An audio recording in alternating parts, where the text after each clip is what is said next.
Kwentong pagkain naman tayo ngayon mga mi. Mahaba-haba nga ang oras ko sa pagla-live today kaya naman sobra ang pagod ko. Wala na talaga akong time na magluto dahil medyo gutom na talaga ako. Kaya naman nung tinanong ako kung gusto ko daw kumain sa labas, abay wala na akong sagot. Nagpalit na ako ng pants, nagtali ng buhok, kinuha si bag at sinabi kong alis na.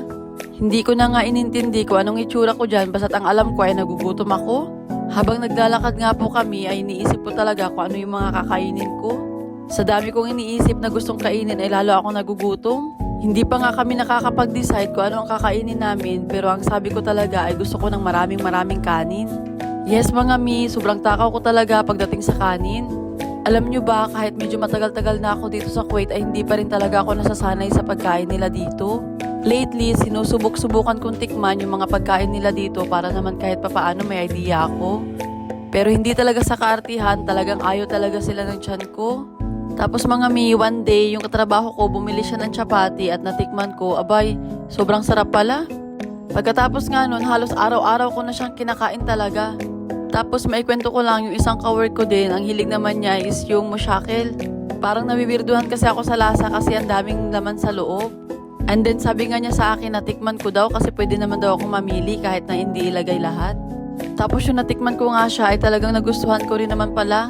Sa maniwala po kayo at sa hindi, kahit shawarma ay lately ko lang talaga tinitikman-tikman.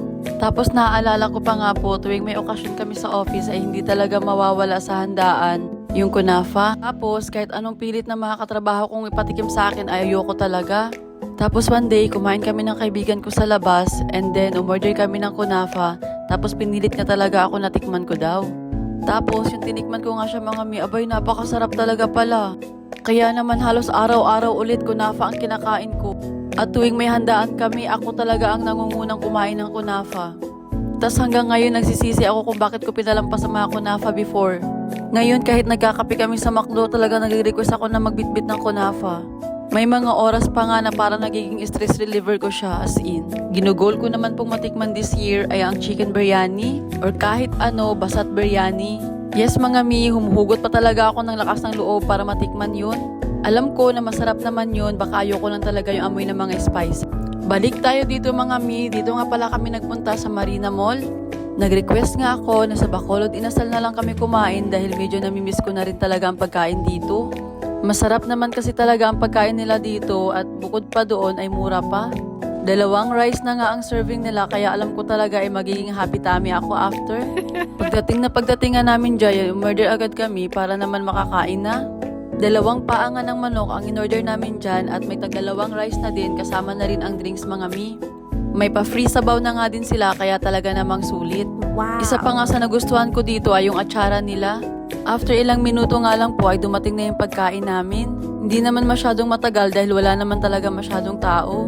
Kaya ang sabi ko nga ay mag-pray na kami para makakain na. Sobrang thank you Lord talaga sa biyayang binibigay niya sa araw-araw. Hindi lang po sa amin kundi sa mga mahal namin sa buhay sa Pinas. Hindi na talaga ako nagpatumpik-tumpik dyan mga mi at talagang tinodo-todo ko talaga ang kain ko. Iniisip ko lang to kanina pero ito ngayon kain-kain ko na. After nga namin kumain mga mi, umuwi rin kami kaagad ng bahay at nagpahinga lang talaga ako ng konti. Antok na nga ako dahil sa sobrang busog at pagod na rin siguro kaya ganyan yung nararamdaman ko. Kaya naman pagkapahinga ko ng konti ay nag-shower na ako kaagad para makatulog na rin. Bukas ko na nga aayusin ang ibang mga pending ko dito sa bahay para naman makapagpahinga na ako. Kaya lagi ko nga sinasabi sa mga minors ko during live na mag-send agad sila ng details nila para naman maayos ko kaagad yung mga items nila. Para naman may oras pa akong magpahinga bago sana ako matulog. Hanggang dito na lang mga mi, masalam!